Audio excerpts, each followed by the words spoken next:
Hi, thank you for joining me today and watching this video, and thank you to whoever shared this with you. Today we're going to be joined by Charlotte Law, and she's going to be discussing with us her story of how her daughter was hacked and her images, some very personal images, were shared online. So please be very sensitive and respectful of Charlotte and her story, and please join us in our call. Thank you. I went out and bought locks for my gates because I was mainly scared about my animals because I felt like they're the most vulnerable on the property. I didn't really think somebody was going to try to kill us, but I thought they wouldn't think twice about killing my chickens, for example, or maybe even my dogs. So I was very nervous about my animals. And I didn't even want to leave the house because I felt like I had to guard my animals. I was too afraid to even leave them alone. Yeah. So, I mean, at the same time, it was odd because we had, I had just gotten cameras down, and I remember rereading emails and just catching up. I was dialoguing with yourself and another young lady who was in the same situation. Was that the person that was married, that was a friend of your daughter's? No, that was somebody different. You never met the girl that was married. Well, she actually may have come to the house. She came to the house with the FBI, but she was not in San Diego. She was up here in LA. Okay. That's a different person you're thinking of. Okay, yeah, because it was just strange. So we had gotten camis down through a bit of a different efforts. We ended up contacting them via their advertising link, and actually advertising. Spent a couple grand. It was $4,000, I think, at the time, just to buy ads taken down. Since I owned an advertising company, it just it made sense. And then I told them, as part of the stipulation, you got to take these images down. Right. It took more than 24 hours to get back to me, so I ended up crashing their site. That's kind of why I didn't really want to talk to the FBI at the time, because I didn't know how the outcome was going to be. Because I basically crashed their site for 2 days in a row, and it was an effort to get her pictures down. And then I remember she then asked me to help these other victims, and then so I had to call them, let them know, hey, you better get these down, plus these, otherwise, it's going to happen again. Right. Coincidentally, yours came down, and I thought it was us the whole time until we talked. It's just, it was a crazy time at the time. But I know Amy, Timmy, you want to talk about how you felt at the time? Because I know how I felt at the time, because we had just started dating. And I was like, is this it's going to happen regularly? And it was pretty intense it was our second year of dating, and I didn't know what to expect, and I wasn't as empathetic at the time as I should have been or could have been. It wasn't until later that it really hit me. It's been hitting me more and more as I've been going on this journey. So sorry, Tammy. But you were definitely helping her get the pictures down. I mean, you did a lot. You're the one who got her pictures down, so that was a huge help. Yeah, I wouldn't be able to get them down without him. But it was traumatizing. I'm sure, as Kayla knows, and all the other victims, it's traumatizing, and you feel helpless. You don't know what to do. Right. And this is all while people are bullying you online, sending you messages on Facebook and inappropriate images and harassing you. At least they harassed me.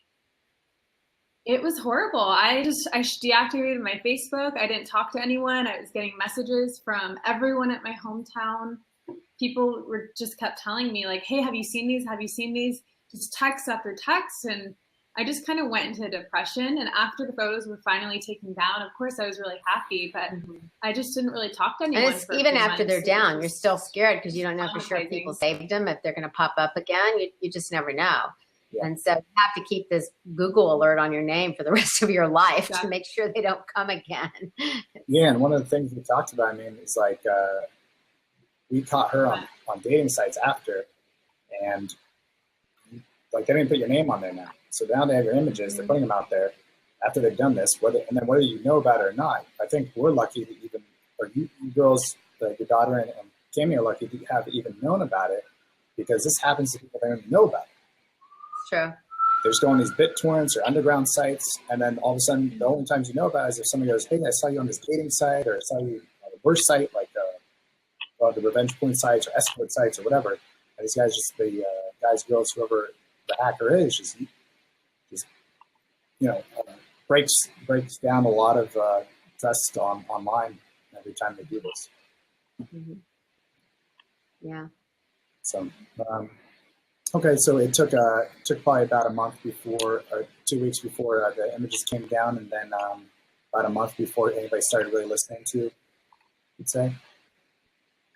Listen, what do you mean listening to me? As far as the police or FBI? Oh, yeah. I mean, they came out. It took them a while to come out, actually. I mean, they came out, I think, at the end of the month. So it was several weeks after I had contacted them. So, yeah, I guess it took that long. But their investigation took a super long time. I think it was, I can't even remember if it was a year or 2 years. It was a really long time before they actually did anything. So, I mean, I'd have to look back at the records to see, but I remember we had figured they had dropped the case. And then the lead agent had stopped returning my calls, which I thought was a bad sign, because during the investigation, I was talking to him all the time. I mean, like every other day, I was talking to him a lot. And at one point, he even said that our whole department, you know, the cybercrime department in LA, he said the whole department is working on this one case. So it was like, wow. I mean, it was a priority, it seemed like.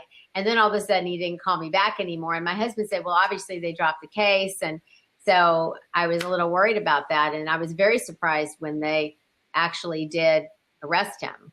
They raided him in the summer. So I think it was about 6 months after, was it 6 months, or maybe it was a year and 6 months after? I can't remember, but they raided him at some point and took his electronics.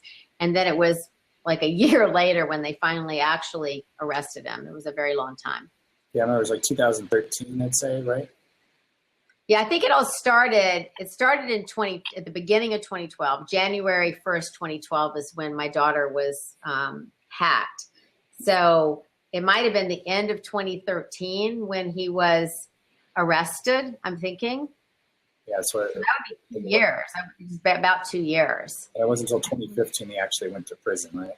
Yeah, but he even got a shorter, I think it was supposed to go for about almost 2.5 years. And I think he got off early. So, and I was told that the place he went was kind of like a country club. And he could kind of come and go as he pleased. He could go into town, go to the shops. I mean, literally, I was told, because I met a private investigator from that little town where that so-called prison was. And he said it's totally a country club. I mean, it was super easy for him there. It's not like there were like no rules. He could literally kind of do whatever he wanted. So that's where he was. And the hacker, I believe, is still in prison. I believe he is. Oh, so that was kind of... He got a little bit longer sentence, and the website owner got out early. Even though he was contacting the hacker for the hacker. Yeah, he had paid the hacker for photos. Mm-hmm. And yeah, that's how it worked. That's unfortunate.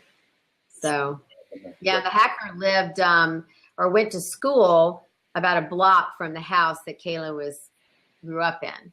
So he was kind of from our area, and she had about 6 Facebook friends in common with him, which is probably why, because he started, the way he did it is he started through his own account, and he started hacking people using his real name initially and hacking some of his actual Facebook friends. And then he started doing it, you know, pretending to be other people and branched out. So if you had friends in common with him, you had a chance of being hacked. Yeah, that's what's happening today. Those are the stories we hear. We have some more interviews going on this week. We have one on Tuesday, 12:30 in the afternoon, when I usually do my live segments. And it's a girl named Samantha. Same thing happened to her, and it was like 4 or 5 years ago. And there was a friend who had gotten hacked, and that friend basically did the same song and dance to infiltrate her accounts, and then ended up sharing it online, and ended up actually telling friends to unfriend her, and then and add them as a friend, and it was just traumatizing for her. And she's just, you know, ignored this fake profile that got created of her that's been out there probably tricking people, just because she didn't know what to do and didn't have an outlet to stop it, and didn't want to deal with it. Right. It happens to a lot of people. And that's always how it happens. It's like thieves. They're genuinely thieves. The person that robs your house is usually your neighbor or somebody you know and trust. Same idea. Right. That's still happening today, and I think it's I think these guys build like a method, and I think that's what Hunter had done. He built a methodology. He found out what worked with his friends, and then had someone go out there and do it to other friends in other groups, and then they go in there and they find the public profiles, which are the easiest ones now. They just download all the images, and they create a fake profile. They start adding the same friends, and you don't pay attention to whether you add somebody or not. You're like, oh, maybe I unfriended by accident or whatever. And you add them, like, just not even thinking. Right. All of a sudden, they're in your social network, and I have an image on FaceChex about on our Kickstarter about the multiplication of profiles. And it's like, it's so easy. You just add somebody, add 15 more of their friends. They add you. You add 15 more of their friends, and it's like 15 more and 15 more and 15 more. And you have this huge network now that you have access to. Plus, you can create other fake profiles that could become friends with your fake network you're part of. It just perpetuates itself. It's ridiculous. Right. So, right. Anyways, yeah. Yeah. And it's hard. I mean, I think statistics say that 30 to 40% of people have been the victim of some kind of cyber harassment or revenge porn or sextortion or whatever it may be. And 50% of the time it's somebody you know who's doing it to you. So it's 50% a stranger or 50% of the time someone you know. So it's, yeah, there's some pretty scary statistics out there and I think it's getting worse and worse. I mean, more people are getting hacked, more information's out there. You look at the Equifax hacking, for example, and everybody's social security numbers and credit card numbers and everything is just out there. And it's just getting harder and harder to protect yourself online. Yeah, and it'd be interesting to know how many of those Equifax intrusions happen just from going through Equifax, or how many people are giving up their social security numbers through all these scams where somebody calls you from the IRS, somebody calls you from the FBI, right. Somebody gets in through social media. It's right. It's so many different penetration points that people need to be very careful. Right. It's true. And I worry about the website owner we were talking about, we're trying not to use his name, I guess, but he's back on Twitter again. And so when he got out of prison, he went back on Twitter, and I went on his page, to check his page. And then I went off. Right. And then I went back on just to check it out again, 15 minutes later, and I had been blocked. And I thought, oh my God, how does he know that I just looked at it? Because I wasn't blocked the first time I went on. And then, 15 minutes later, I was blocked. And I thought, oh my gosh, how did he know that? Because that's awfully coincidental. Yep. They're on, there's so many ways to see people when they're viewing the page and things like that now. It's intense. Yeah. Well, what can we do right now to help out some of your laws that you're trying to get passed, things of that nature? Well, I mean, people can talk to their politicians. And I'd love to see a federal law passed, because it would be nice, to have every state covered. And it would also be nice to have a uniform law between states, because right now it's just this mishmash of different types of laws in different states. And it's hard for people to even know where they stand when it comes to this issue. So it would be nice to get that passed, and people can definitely talk to their legislators about that. And if you know anyone who is a victim of this, there's a nonprofit, cybercivilrights.org, and there's a lot of resources on there, and there are attorneys, the Cyber Civil Rights Legal Project, who will help people for free. So you can go on there, you can find an attorney who can help you, and you can talk to, there's a hotline, and you can talk to other victims, and it's just kind of a whole community of support now. So if anybody is a victim out there, that's something they can do. Okay. And are you familiar with what we're doing with FaceChex? And do you think it would have helped your daughter at the time? Yeah, I think all of these tools, I mean, it's a tool, it definitely can help victims. And I think that's great. And, it's very important to have these tools in place to help the victims out there. And there are quite a few. There's supposed to be 3,000 revenge porn websites in the world. And, obviously thousands and thousands of victims. And so it's definitely still a problem. So it's good that you're doing something about it. Yeah.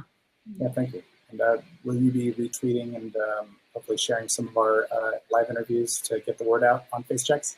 Yeah, That's good. Yeah, definitely. Great, thank you. Okay, well, I want to thank you for your time tonight. I know it's a Sunday evening, and I know you're very busy. Hopefully you could share with us how we can help support those laws in the coming months as those Okay. get passed through the system. Okay. I'd love to have you back on, and we can talk about some of those laws that are being passed, things like that. And Okay. hopefully our system will be progressing a lot by then, and we'll have a lot of data on some of these shared profiles. Hopefully we can all come together and help push the next cause. Just and solve this one now of identity hacking, and Yes, make the internet a safer place for everybody. that's right. Sounds good. And Charlotte, I just want to thank you personally for taking a stand for all of us victims, because I know none of us really felt like we had the voice. Thank you. And you were able to I'm be that so voice sorry for us. what you had to go through. It just pains me that the victims all went through so much. But you're a very strong woman, and here you are, and you're out there now talking about it, and it's great. You know, every time you speak up, you're helping other victims. So on that note, I want to encourage everybody that's been watching tonight. Let me check if there's any questions, of course. But I want to encourage everybody that's been watching to ask questions. Feel free to reach out to us. If you have any questions, you can reach us on the FaceChex Facebook page. You can also contact us on Twitter. You can reach me on my personal page. I don't shy away from helping people.